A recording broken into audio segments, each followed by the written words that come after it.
Olá, queridos amigos e amigas, irmãos e irmãs que nos acompanham em nosso estudo da obra Palavras de Vida Eterna. Estamos aqui novamente com muita alegria, com muita felicidade, com a gratidão infinita a Deus, nosso Pai, e aos Espíritos que nos permitem fazer esse estudo, nós que gravamos e nós também que assistimos, porque nos permite, além de todas as outras obras da literatura espírita, da própria codificação também, Palavras de Vida Eterna é uma dessas obras que vem potencializar os nossos entendimentos sobre a vida, que vem tornar a nossa compreensão das nossas experiências muito mais superior, muito mais sublime, de modo que tenhamos cada vez mais responsabilidade pelos nossos atos, de que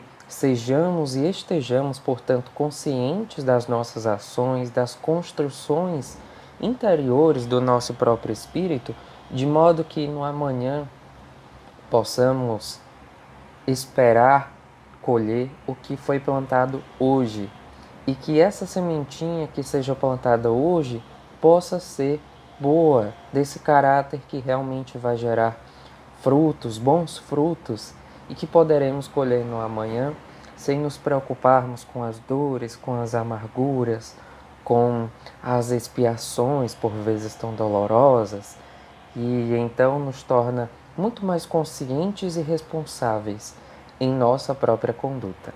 Hoje nós temos o capítulo 129, que Emmanuel intitulou como Na Fonte do Bem, e ele nos traz uma colocação do apóstolo Paulo em sua carta aos Gálatas, no capítulo 6 e versículo 10, dizendo assim: Então, enquanto temos tempo, façamos o bem a todos.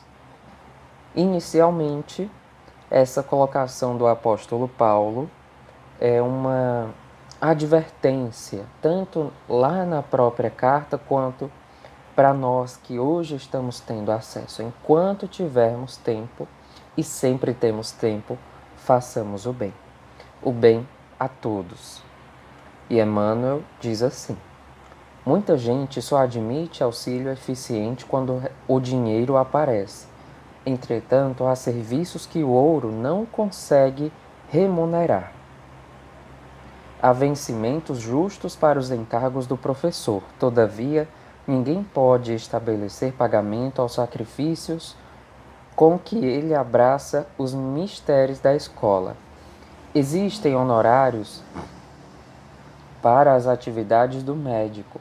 No entanto, pessoa alguma logrará recompensar em valores amoedados o devotamento a que se entrega o missionário da cura no socorro aos enfermos. Não se compra estímulo ao trabalho, não se vende esperança nos armazéns. O sorriso fraternal não é matéria de negócio. Gentileza não é artigo de mercado.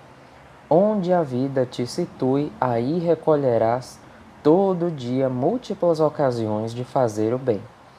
Nem sempre movimentarás bolsa farta para mitigar a penúria alheia, mas sempre disporás da frase confortadora, da oração providencial, da referência generosa, do gesto amigo. O apóstolo Paulo reconhece que às vezes atravessamos grandes ou pequenos períodos de inibições e provações, pelo que nos recomenda: enquanto temos tempo, façamos o bem a todos. Contudo, mesmo nas circunstâncias difíceis, urge endereçar aos outros o melhor ao nosso alcance, porque, segundo as leis da vida, aquilo que o homem semeia, isso mesmo colherá. Portanto, meus amigos, Emmanuel nos apresenta a sua interpretação e nós temos aqui a conduta segura para os nossos caminhos. Nós vemos ainda nesse mundo que atravessa esse período de muitas aprendizagens, de muitas lições, de provas e das expiações, situações de vida que ocorrem de uma forma multifacetada e muito plural, em que o concurso de cada um de nós, dos irmãos, sejamos espíritas ou não, possam ser aplicados e tenham ali a sua oportunidade de cada uma dessas pessoas desenvolverem ou desenvolvermos as nossas potências de espírito, as nossas verdadeiras virtudes. Em verdade, muitas vezes essas ocasiões nos surgem realmente como essa porta que se abre para que tenhamos a experiência redentora e que vai nos elevar. Mas muitas vezes nós nos retraímos, dizemos e apresentamos desculpas, como foi o título do estudo da semana passada, o desculpismo, que nosso amigo Neto gravou. Apresentamos então desculpas para não fazer isso, para não fazer aquilo, quando em verdade precisávamos apenas da boa vontade, não é? Ali a determinação, o comprometimento em querer fazer o que é bom. Então aparece a justificativa da falta do dinheiro.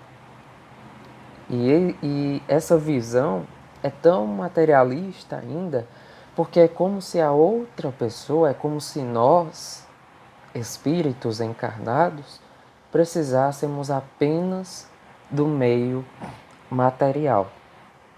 Se fosse assim, várias pessoas que têm uma condição financeira considerável, muitas não se sentiriam vazias, muitas não se sentiriam carentes, necessitadas de determinadas coisas. Coisas essas que não podem ser compradas com dinheiro, que não podem ser adquiridas pela sua riqueza financeira, mas esse vazio que se justifica exatamente pelo fato de que é um espírito encarnado que se satisfaz do que diz respeito às suas necessidades físicas, mas ele, quanto espírito, se sente vazio. E o dinheiro serve ao corpo físico, mas não ao espírito. Então é nesse momento que nós vamos reconhecer que o próprio espírito precisa desse incentivo, dessa força, não apenas no sentido financeiro. É claro que existem pessoas que necessitam sim do auxílio financeiro, mas além do financeiro, do auxílio espiritual, desse que consola, que esclarece. Tantas pessoas sofrem nas mais variadas classes sociais, em todos os locais do planeta, tantas pessoas sofrem porque não entendem a sua condição evolutiva. Muitas se revoltam contra Deus, contra qualquer divindade, a depender da sua cultura, que deseja que ela possa evoluir, porque acredita que foi criada unicamente com o propósito do sofrimento. E se voltam contra Deus com esse sentimento de ingratidão, fazendo perguntas, indagações do tipo: por que tu me criaste para sofrer? Eu poderia não ter vindo. E isso se recebe direcionamentos para a própria família. A pessoa se revolta contra a família, contra os amigos e fica isolada de tudo e de todos, criando ali um monoideísmo e vivendo com base em seus próprios pensamentos, gerando uma bolha social, uma bolha psíquica, que não permite enxergar além do que o que a sua própria mente projetou. É nesse momento que nós temos a oportunidade, o chamamento divino, de praticar o bem, de nos aproximarmos, melhor dizendo, desse irmão, dessa irmã que se encontra nessa situação e antes de esclarecer, consolar, acolher, buscar compartilhar esse amor que nós recebemos do divino com esse irmão, para que ele se sinta também fonte desse amor. Perceba ali que Deus ama a essa pessoa individualmente. E ela se sentindo assim, amada, vai se sentir fortalecida, vai ter a sua fé regenerada, as suas justificativas de vida serão refeitas e fortalecidas no bem. Então, esse espírito que estava passando por uma situação de provas e de expiações, muitas vezes, passa a compreender com outro olhar, com uma nova perspectiva, de modo que as dores se atenuam, os sofrimentos também são amenizados, porque a fé se fortalece, porque ela se sente amada e sabe que é amada e também se sente veiculadora desse amor.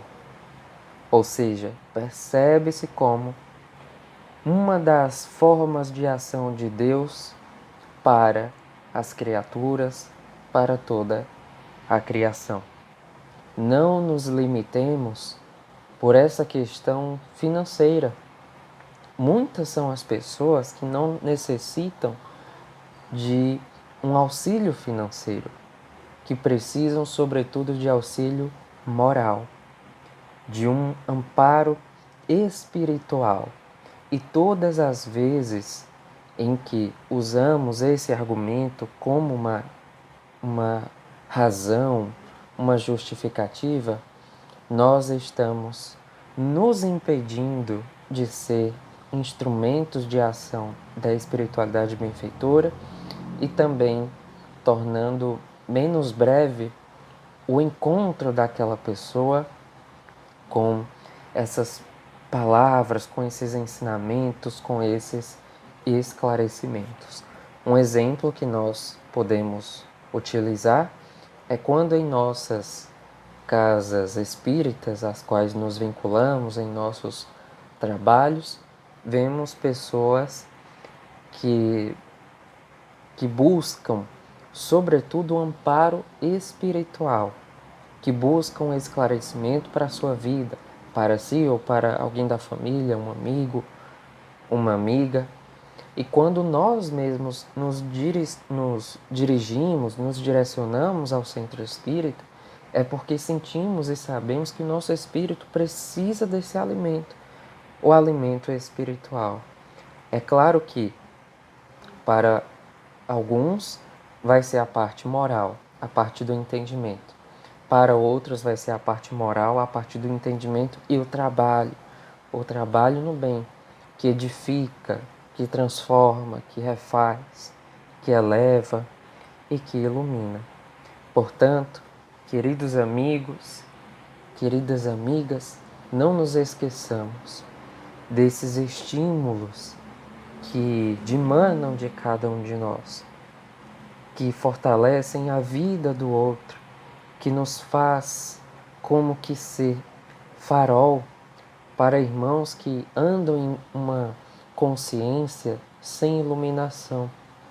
Não nos criemos, não nos coloquemos em posição de obstáculo diante do bem que precisa ser feito.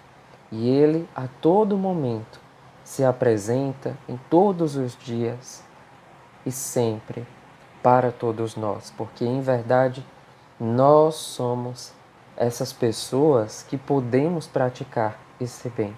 Seja você que nos assiste, espírita ou não, todos somos filhos de Deus, portanto, todos somos potencialmente portadores desse bem.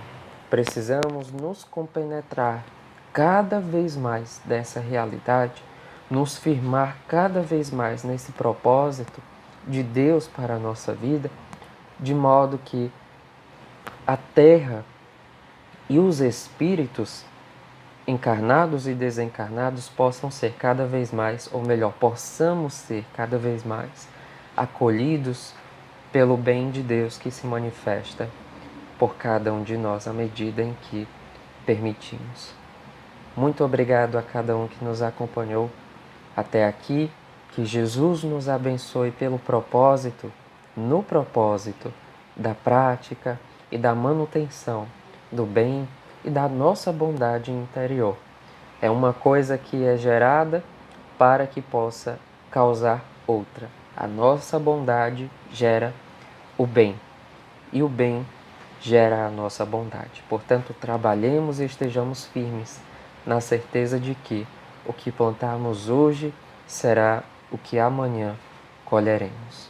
Muita paz.